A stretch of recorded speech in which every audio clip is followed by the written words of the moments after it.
Ahoy there, YouTube! I've got a bunch of emails and messages on Instagram and a handful of other different things that people have been talking to me about electric fuel pumps on their Tercels. So if I'm going to make a quick video and kind of talk about fuel pumps and how I ran my electric pump, and this isn't necessarily going to be a how-to, more of like maybe a tutorial, a bit of information, but anyway, let's get knocking it out and I'll show you what I got going on.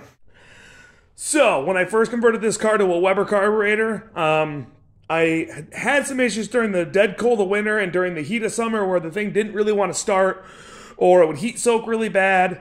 And by that I mean the fuel would evaporate inside the fuel bowl or in the fuel pump or somewhere along the lines of it, and it would kind of hesitate and like hiccup and buck and jerk and not run super great. For starters, I very obviously pulled the mechanical fuel pump out. This is a 22R fuel pump block-off plate. I just used that, and I left the old bolts in there with some nuts behind it just in case I ever have to, for some reason, revert back to a mechanical fuel pump. I have the ability to do so. And the electric pump that I'm running is this little like BraveX pump. I've been running one of these for quite a while now and haven't had any issues. This is a 1 to 4 PSI. I have a pressure regulator on here, which is piped down to 2 PSI right now, and I haven't really had any fueling issues or low fuel issues with it. So coming from the tank, what I did right here, this is the primary line right here, and then this smaller one is the return line right here, and then this is I think like the vent line or something like that. But what I did was I ran a line from here into the pressure regulator. The pressure regulator is going down to about 2 PSI, like I said. And then so from the fuel pressure regulator, I ran it over here to this T-valve. And this T-valve is obviously running right in here to the fuel pump. Now, obviously, the fuel pump has like a float switch, which will limit the amount of fuel it's able to get in the carburetor. But I didn't want that pump constantly just shoving fuel up against it.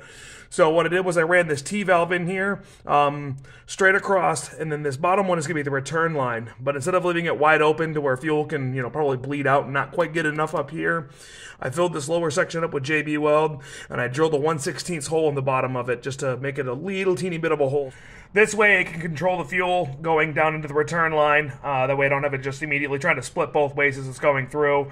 It's going to get this first, and if there's anything overflow, the pressure will start bleeding off back into the return line and back into the tank.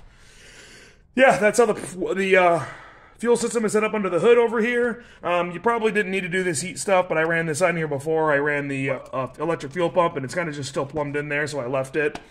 How I powered the fuel pump is right through here. This isn't probably the best solution for it. I really need to get an old carburetor and cut the harness off and clip it on here. I might do that with my parts car sitting outside sometime this year yet. In fact, I think I'm going to.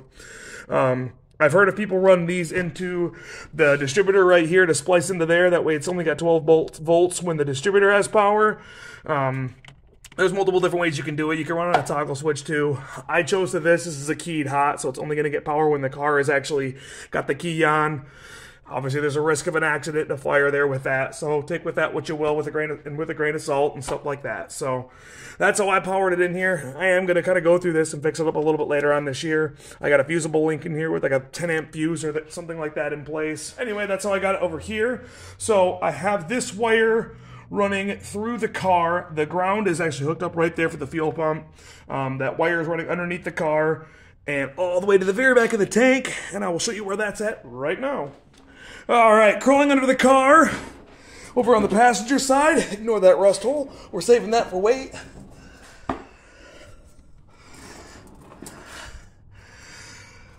Okay, down up here is where I have the fuel pump ran. You can see right up there. So as I was saying, this is where the fuel pump is plumbed up over here. Inner line right there is the line, the primary line, the feed line up to the fuel tank up there, or from the fuel tank up to the fuel pump, I should say, sorry. And I have the fuel pump actually spliced in place of that rubber line that's typically running to the tank over here. I got the little pre-filter still on the tank, the pump as you can see right here, and the rest of it's just ran up there.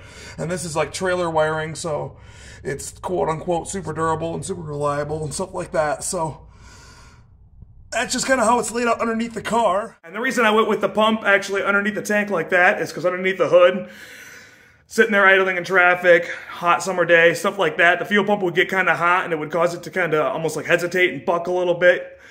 I don't know if it was the fuel evaporating from the pump or the fuel evaporating between the pump and the tank or exactly what was happening for certain, but the pump was definitely getting hot and it was heat soaking. So running under the tank like this, I've had no heat soaking issues at all. I've been in the desert of Utah and Wyoming and Colorado on 105+ degree days, and she runs without any issues. I haven't had any heat soaking issues at all since then. So that's how I plumbed it in there. There's probably a dozen different ways. A bunch of people have done it various different ways in the Tercel 4-wheel drive page and forum.